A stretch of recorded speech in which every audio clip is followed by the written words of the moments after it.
Bonjour à toutes et à tous, j'espère que vous allez bien. Je suis très heureuse de vous retrouver aujourd'hui pour une nouvelle vidéo sur la chaîne. Et comme vous l'avez vu au titre, nous allons parler plantes aujourd'hui. Pourquoi est-ce qu'on va parler plantes aujourd'hui? Parce que c'est le printemps. Enfin, il paraît que... Bref, c'est le printemps, nous allons parler plantes aujourd'hui. Et nous allons voir comment est-ce qu'on peut intégrer les plantes à notre pratique. Alors, je vous vois venir d'ici à me dire... Ouais, enfin, ça, on le sait déjà, Jocelyne, tu nous apprends rien, on sait intégrer les plantes à la pratique. Oui, je sais, vous le savez déjà. Mais il se trouve que, eh bien, il y a d'autres manières d'intégrer les plantes à sa pratique que de les mettre simplement dans un sachet ou dans une potion. Donc on va essayer de voir aujourd'hui des petites alternatives un petit peu différentes. Originales, uniques, rien qu'à vous. Bref, on va essayer de voir un peu comment est-ce qu'on peut faire varier tout ça, parce que la variété c'est bien dans la vie. Alors il faut savoir que les plantes, contrairement à ce qu'on a souvent en tête, eh bien, elles sont partout, absolument partout. Oui, même si vous vivez en plein centre-ville de Paris, il y a des plantes autour de vous. Regardez dans les fentes de trottoirs, regardez dans un petit rayon de soleil, regardez dans un jardin public. Vous allez avoir des plantes un peu partout, donc zéro excuse si vous avez envie d'intégrer des plantes à votre pratique. Il vous suffit de sortir le nez de chez vous, voire pas du tout si vous en cultivez directement chez vous. Voilà. Nous sommes dans un monde végétal, contrairement à ce qu'on essaye de nous faire croire. Donc l'idée, c'est que on va essayer de sortir de cette routine qui en fait des ingrédients tout basiques dans les chaudrons, dans les sachets. On va essayer de voir autre chose. On va trouver des idées un petit peu plus originales et on va voir comment est-ce qu'on peut intégrer tout ça. On va commencer tout de suite par une première alternative qui est une alternative que je trouve particulièrement pratique quand on cherche à être discret ou discrète. C'est le bouquet. Oui, vous savez, le bouquet de fleurs, quoi. Le bouquet de plantes. Alors, il est très intéressant et il peut être super profitable de se construire un charme à partir d'un bouquet de plantes qu'on va disposer à un endroit stratégique ou dans une pièce pour qu'il y répande un petit peu ce qu'on a mis dedans, en quelque sorte. Donc c'est particulièrement approprié à mon sens pour tout ce qui va toucher au rituel de protection, en particulier de protection d'un lieu, pour l'attraction, pour attirer des choses chez nous comme la joie, l'harmonie, l'amitié, l'amour, ce genre de choses-là, ou de bannissement, donc d'écarter quelque chose d'un lieu en particulier. Donc c'est quand même assez versatile et c'est quand même assez intéressant parce que ça peut se plier à beaucoup de choses. L'idée, ça va être de sélectionner plusieurs plantes. Généralement, on en choisit entre 3 et 9. Au-delà, ça fait beaucoup et on se retrouve avec des choses très disparates. C'est un petit peu comme les arômes hein, dans un thé. Si vous en mettez trop, au bout d'un moment, on ne sent plus rien. Bah là, c'est pareil. 3, c'est bien pour commencer parce que, eh bien, on a quand même une synergie, on a quand même un mélange. Et ça peut quand même s'appeler du coup un bouquet composé. Au-delà de 9, c'est un petit peu compliqué. Donc choisissez des plantes qui sont appropriées à votre but, organisez-les en les disposant de manière à créer un tout qui soit cohérent et harmonieux. On est en train de faire un bouquet quand même, donc il faut que ce soit agréable à l'œil. Et choisissez ensuite comment vous allez les disposer. Donc par exemple, prenez un vase avec une couleur et une forme qui vous sembleront appropriées pour votre but aussi, ou vous pouvez aussi en confectionner un vous-même pour l'occasion. Par exemple, vous prenez une bouteille en verre que vous allez tapisser avec des papiers colorés, des tissus, des rubans, vous allez peindre des symboles, des runes, des owam, des sigils, que sais-je encore. Bref, vous pouvez faire parler votre génie créatif. Si vous ne vous sentez pas l'âme d'un peintre sur vase ou d'une décoratrice de peau, bien entendu, vous pouvez simplement vous contenter de prendre une bouteille, d'attacher un ruban ou une ficelle autour du col. Et sur ce ruban, sur cette ficelle, vous pouvez tout simplement passer une petite étiquette, genre étiquette cadeau, sur laquelle vous allez pouvoir écrire votre but, votre phrase de déclaration d'intention, un sigil, une incantation, bref, ce que vous voulez. Ou si vous ne voulez pas que ça se voit, vous pouvez tout simplement prendre ce papier et le glisser sous votre vase à l'abri des regards. Donc c'est quelque chose qui peut être très discret et qui peut tout à fait s'intégrer dans un intérieur sans éveiller le moindre soupçon. Parce que on sait que des fois, il vaut mieux faire profil bas, n'est-ce pas? Alors évidemment, on peut agrémenter tout ça, on peut ajouter des choses, des ingrédients, par exemple des cristaux, pourquoi pas, pour leurs propriétés. Vous pouvez les mettre directement dans l'eau si ces cristaux supportent l'eau et si à condition de changer l'eau tous les jours parce que, les fleurs peuvent rejeter des choses dans l'eau, enfin les plantes et les fleurs peuvent rejeter des substances dans l'eau qui pourraient abîmer les cristaux. Si vous avez peur, d'abîmer vos cristaux et personne ne vous en voudra, vous pouvez simplement les disposer autour du vase, ça marche très bien aussi. Donc, de toute façon, que vous mettiez des pierres ou pas dedans, changez quand même l'eau tous les jours pour la santé des plantes que vous allez mettre dedans. Enfin, la santé. La persistance, parce elles sont mortes. À partir du moment où on les a coupées, elles sont mortes, à moins que vous ayez conservé les racines, bien sûr. Et bien entendu, ne laissez pas le bouquet se faner. Donc, sauf si ça fait partie du rituel. Par exemple, pour un bannissement, si le bouquet représente la chose à bannir, effectivement, il faudra le laisser se faner. Vous l'arrosez pas, vous le laissez dépérir, et au fur et à mesure que les plantes vont se faner, ça fait beaucoup de fois faner, mais vous avez compris, la chose qu'elle symbolise eh bien, se fanera aussi et s'éloignera. Hein. Donc, par contre, si c'est pas le but, ne conservez pas votre bouquet trop longtemps parce que vous feriez stagner les énergies que vous avez mis dedans. Donc quand le moment sera venu, vous allez pouvoir le jeter rituellement. Alors soit si les plantes ne sont pas traitées et si elles ne présentent aucun risque pour la biodiversité, en gros, si vous les avez achetées chez un fleuriste, vous laissez tomber cette idée. Mais si c'est des plantes, par exemple, que vous cultiviez dans votre jardin sans pesticides et sans substances néfastes, vous pouvez rendre le bouquet à la nature et le laisser s'y décomposer tranquillement. Il va rejoindre l'humus, il va se décomposer et enrichir la terre, ce sera très bien. Vous pouvez aussi l'ajouter à votre compost si vous en avez un. Vous pouvez le laisser sécher et le brûler par la suite si ça ne représente aucun danger. Faites attention, il y a des plantes qui dégagent des substances toxiques quand elles brûlent. Donc que vous le fassiez dans une cheminée ou dehors, faites toujours bien attention à ça. Ou alors, si jamais ce sont des plantes qui peuvent présenter un danger, eh bien aucun scrupule, on les jette à la poubelle. Parce que c'est mieux de faire ça que d'aller polluer autour de soi, n'est-ce pas? Bien sûr, quand vous le faites, faites-le rituellement, donc remerciez bien les énergies, que vous avez, sollicitées, les plantes pour leur soutien et pensez à montrer de la gratitude, même si le rituel n'a pas eu l'air pour l'instant de donner de résultats. On essaye toujours de montrer de la gratitude même quand on n'est pas sûr d'avoir obtenu quelque chose, ça s'appelle de la politesse élémentaire, très cher. Deuxième option, les mandalas. Alors ça, c'est aussi une pratique qui peut être éphémère, bien entendu, et qui est assez jolie. Ça peut être permanent aussi si on réalise des choses qu'on va coller.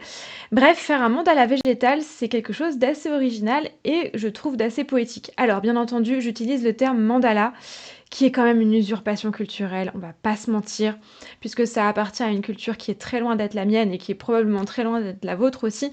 Mais je sais qu'en employant ce terme, vous allez visualiser tout de suite ce que je veux dire. Si je vous parle d'un schéma circulaire floral, tout de suite vous allez me dire hein, qu'est-ce qu'il y a, hein, quoi. Donc bon, retenez que j'utilise le terme de mandala, mais qu'il est très impropre et que je suis en train de faire de l'usurpation culturelle. Et je m'en excuse auprès de toutes les personnes dont c'est la culture. Bref, on va retrouver deux versions possibles de ce biais-là.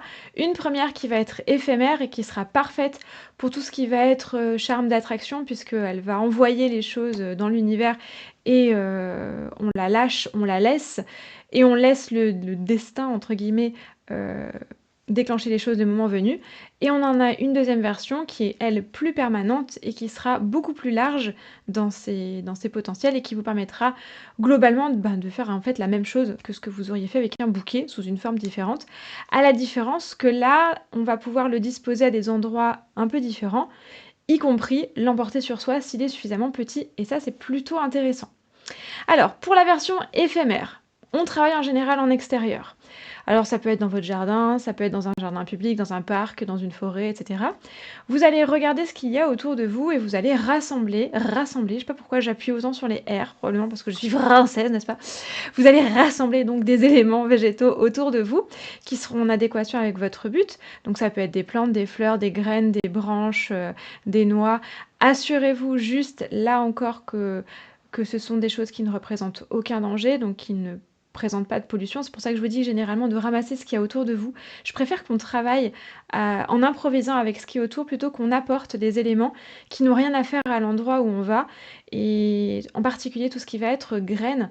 N'oubliez pas que les graines, ça peut se semer et qu'on peut propager dans la nature des plantes qui n'ont absolument rien à faire là. Et ça peut être problématique même si on n'a pas l'impression de mal faire. Donc même si évidemment vous pouvez emmener des choses vous-même, si par exemple vous avez très envie de travailler avec un végétal en particulier, avec une plante en particulier, bah oui, vous allez pouvoir l'emporter sur place, mais de préférence, essayez de travailler avec les matériaux que vous avez sous la main. Ça va vous pousser à travailler aussi sur l'improvisation et c'est toujours intéressant. Et si jamais vous travaillez avec des choses que vous emmenez, assurez-vous que ça ne représentera aucun danger. Donc là encore, on évite les fleurs de fleuristes, on évite les plantes qu'on a achetées, on prend plutôt des plantes qu'on sait avoir été cultivées dans des conditions adéquates. Et si jamais vous employez des graines, pensez à les torréfier au four pour les tuer. En tout cas, pour faire en sorte qu'elles ne germent pas. Vous aurez quand même l'énergie de la plante, mais vous n'aurez pas, vous n'allez pas vous retrouver avec des épis de maïs plantés en pleine forêt alors que ça n'a rien à faire là. Oui, c'est du vécu. Donc maintenant, je fais attention. Bref. Donc choisissez un endroit calme, bien sûr, un sol relativement plat et relativement dégagé, et travaillez bien sûr un jour où il n'y a ni pluie ni vent. Enfin, raisonnablement du coup pour le vent, il y a toujours un petit peu de vent, mais bon, si vous travaillez un jour où il y a des grosses rafales, on est bien d'accord que vous allez en suer des ronds de chapeau, et ce n'est pas le but. Donc vous allez rassembler vos végétaux de façon à créer un motif. Alors ça peut être un motif inspiré des mandalas, donc quelque chose de circulaire. Ça peut aussi être un pentacle avec un A, pentacle, un tout de pan, du grec pan, qui veut dire tout, à pas confondre avec le pentacle avec un E, qui vient de penta, qui veut dire 5. Bref. Vous allez pouvoir dessiner un symbole, un sceau, un sigil, bref, vous allez tracer quelque chose, vous allez faire un dessin. Avec, oui, comme on faisait à la maternelle. Vous vous rappelez, à la maternelle, on prenait des feuilles, on faisait des bonhommes avec des feuilles, bah vous allez faire ça, vous allez faire un bonhomme en feuilles. C'est très thérapeutique, vous allez voir, c'est très sympa à faire. Donc disposez-les sur le sol devant vous, réarrangez-les jusqu'à ce que le résultat vous plaise, vous n'êtes pas obligé de le faire en one shot, c'est pas automatique, ce genre de choses. Alors vous allez pouvoir faire des formes très simples, hein. Vous pouvez faire par exemple une spirale, donc ça peut être utile pour accroître ou pour décroître, selon le sens dans lequel vous la faites tourner. Généralement les spirales qui sont dextrogires, donc qui tournent sur la droite, déosile dans le jargon magique, sont plutôt des spirales d'attraction, alors que celles qui sont plutôt à la sénestre, donc qui tournent dans le sens inverse des aiguilles d'une montre, Widershins dans le jargon, sont plutôt des signes au bannissement, mais à vous de voir parce que ça c'est vraiment propre à chacun. Bref, vous pouvez aussi faire quelque chose qui va ressembler à un rayonnement. Ça va être plutôt pour étendre quelque chose, par exemple pour protéger, pour porter un souhait, pour bénir, pour guérir, etc. Travailler avec des formes qui ressemblent au croissant de lune pour la divination, le travail au niveau des rêves, l'introspection, la part d'ombre, l'intuition, ce genre de choses. Les pentacles avec un E, donc l'étoile à 5 branches, pour tout ce qui va être ça, c'est relativement personnalisable en fait, pour tout ce qui va être but magique. Et ensuite, vous les personnalisez en fonction. Travailler avec les formes circulaires, donc pour l'idée de cohérence, de tout, d'harmonie, d'égalité, des triangles pour tout ce qui va être équilibre, stabilité, défense, complémentarité, des carrés aussi. Le carré, c'est plutôt terrestre, donc on est plutôt dans la protection, prospérité, fertilité, fécondité, stabilité, solidité, etc. Et bien sûr, si vous avez envie, les runes, les owam, ce genre de choses-là, encore une fois. Donc, ce faisant, vous pouvez bien entendu ritualiser la chose, vous pouvez chanter, vous pouvez psalmodier, faites attention de ne pas souffler sur vos végétaux. Oui, ça aussi, c'est du vécu. Vous pouvez prier, vous pouvez incanter, vous pouvez laisser une offrande. Là encore, on fait bien attention que l'offrande ne soit pas dangereuse. Généralement, dans le doute, laissez de l'eau. C'est très bien, l'eau. L'eau, c'est sacré, et l'eau, c'est toujours une offrande appréciable. Vous pouvez aussi offrir de la musique, vous pouvez aussi offrir un chant, vous pouvez offrir des choses qui ne vont représenter aucun danger. Des fruits ou des légumes, par exemple, crus, non traités, que vous allez pouvoir laisser. Pourquoi pas du miel, ce genre de choses. Évidemment, on évite le sel. On évite tout ce qui est aliments transformés, même si c'est quelque chose que vous avez cuisiné vous-même. Tout ce qui est confiserie, sucrerie, chocolat, tout ça, ça peut être mortel, donc on évite ce genre de choses. Dans le doute, l'eau. En toutes circonstances, de toute façon, l'eau, c'est toujours une bonne réponse, j'ai envie de vous dire. Et donc, une fois que vous avez terminé votre œuvre, eh bien, vous allez l'abandonner. Vous allez la laisser aux éléments qui vont se charger de la détruire lentement et qui vont donc, en ce faisant, libérer l'énergie que vous avez mis dedans. Je trouve ça plutôt sympa comme alternative. La deuxième alternative de ça va être de créer la même chose, mais de façon plus, pérenne. Donc généralement pour ça, on va plutôt utiliser des plantes séchées puisqu'on va les coller sur une feuille de papier cartonné ou du carton ou pourquoi pas une planche de bois pour pouvoir conserver tout ça. Donc ça peut être des feuilles mortes, des fleurs séchées, des noix, des graines, des petites branches, des écorces. Bref, c'est la même chose. On dispose d'abord tous les éléments sur le support et ensuite on les colle. Vous avez des colles naturelles, hein, si jamais vous n'avez pas envie de mettre des colles, chimiques, si vous avez envie de rester dans le naturel, il y a des colles, naturelles qui sont très efficaces. Et vous allez pouvoir donc le faire de différentes tailles, soit d'une grande dimension, par exemple pour l'accrocher chez vous, comme un tableau, dans la pièce par exemple, où vous allez avoir envie d'avoir ces effets. Ou s'il est tout petit, bah, vous pouvez le glisser dans un sachet et le transporter sur vous. Vous pouvez l'accrocher à un autre endroit, dans votre voiture, sur votre lieu de travail. Bref, là encore, c'est quelque chose qui est relativement discret, qui est plutôt joli. Au pire, vous dites que c'est votre enfant, votre neveu, nièce, petit cousin, cousine qui l'a fait. Ça passe crème. On peut même le mettre sur le frigo, c'est super mignon. Enfin bon, bref. Et si vous devez le détruire un jour, par exemple quand il aura accompli son office, si vous avez employé une colle naturelle, vous pouvez le brûler. Comme généralement ce ne sera pas forcément le cas, moi ce que je vous conseille de faire, c'est de le déchirer en petits morceaux, aidez-vous d'une paire de ciseaux ou d'un cutter si vous en avez besoin, et de le jeter à la poubelle. Parce que voilà, on ne rend pas à la nature. Le carton n'a rien à foutre dans la nature. Oui, il y a toujours un traitement, donc faites attention à ça. Troisième option qu'on peut employer pour travailler avec les végétaux, c'est tout ce qui va être guirlande et couronne. Là encore, comme les mandalas et comme les bouquets, les guirlandes de végétaux peuvent servir à apporter des énergies dans un lieu en particulier. On peut les suspendre, on peut leur faire prendre une forme en adéquation avec la magie ou simplement les draper à l'intérieur ou à l'extérieur. On peut les laisser dans un arbre, sur une clôture, sur un portail, sur un rebord de fenêtre, un contour de porte. Toujours bien sûr à condition qu'il n'y ait rien de dangereux dedans. Oui, si vous avez mis du ruban, ça peut être dangereux, faites attention à ça. Et si vous préférez confectionner une couronne, même chose, vous pouvez l'accrocher par exemple sur une porte, mais vous pouvez la mettre aussi sur un dessus de cheminée, sur un mur, un volet, un poteau, un lustre, la poser à plat, en faire une base, ou pourquoi pas, vous la collez sur la tête, puisqu'à l'origine une couronne ça sert quand même à ça, donc ça peut être assez sympa. Donc pensez-y par exemple si vous faites une cérémonie ou un rituel particulier, elles peuvent vous apporter, une touche de pouvoir supplémentaire en agissant un peu comme un vêtement en quelque sorte rituel éphémère. On s'inspire pour ça un petit peu des couronnes de mariage, qu'on constituait avec différents végétaux, qui étaient censés apporter la bénédiction sur le couple et qu'on faisait ensuite sécher. On les mettait sous cloche et on les conservait. Donc on a fait la même chose avec les bouquets, mais on le faisait également jusqu'à il y a pas si longtemps que ça, parce que je me souviens, moi, toute petite, que je me souviens d'avoir vu chez une de mes tantes sa couronne de mariage, comme ça, qui était c'est très poétique, qui était sous cloche, pour garder le souvenir de ce jour particulier et continuer de distiller ses vertus dans la maison, n'est-ce pas?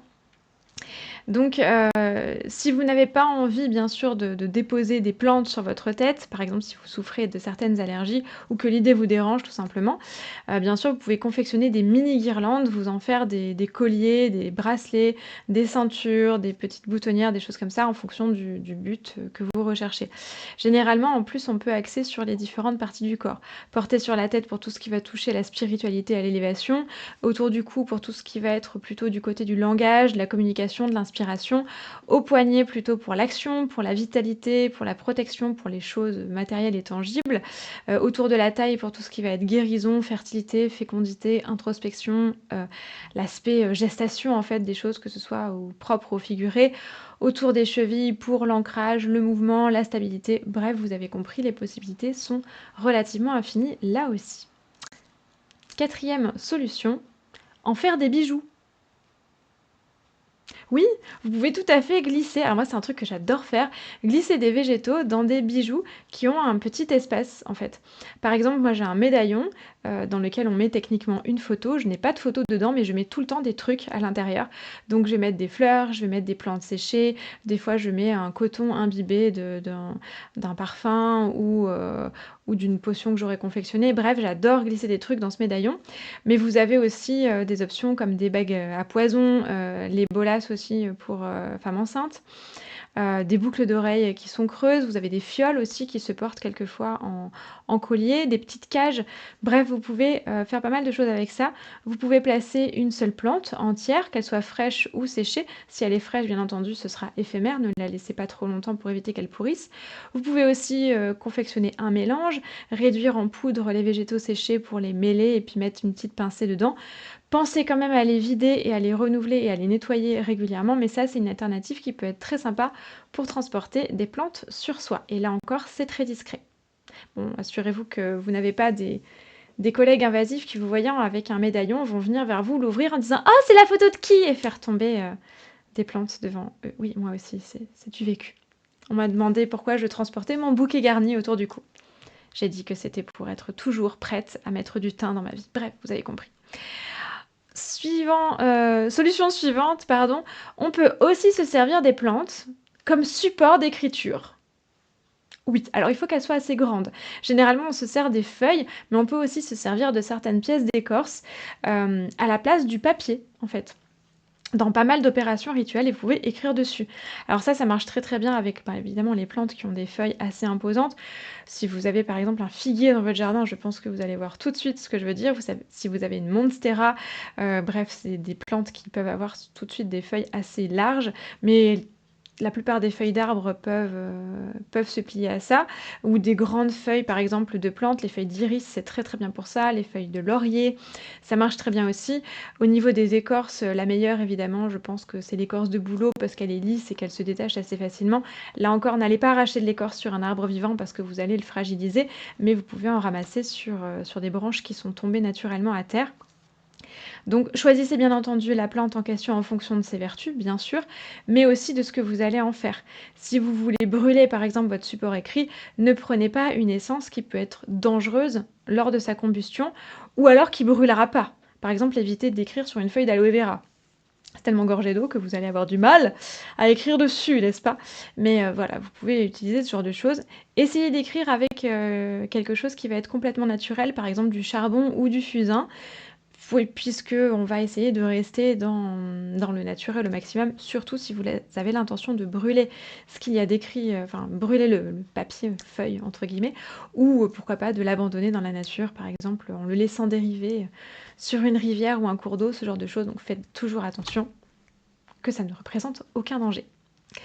Autre solution, celle-ci je pense que vous y avez pensé, c'est bien entendu l'infusion ou la décoction ou la macération, bref, le truc dans l'eau. Alors généralement, on parle d'infusion parce que c'est le plus facile à préparer. L'infusion, c'est simple. On fait bouillir de l'eau, on met les plantes dedans, on les laisse un certain temps pour qu'elles infusent et on les enlève. Bien sûr, la décoction, on met dans l'eau froide et on porte le tout à ébullition.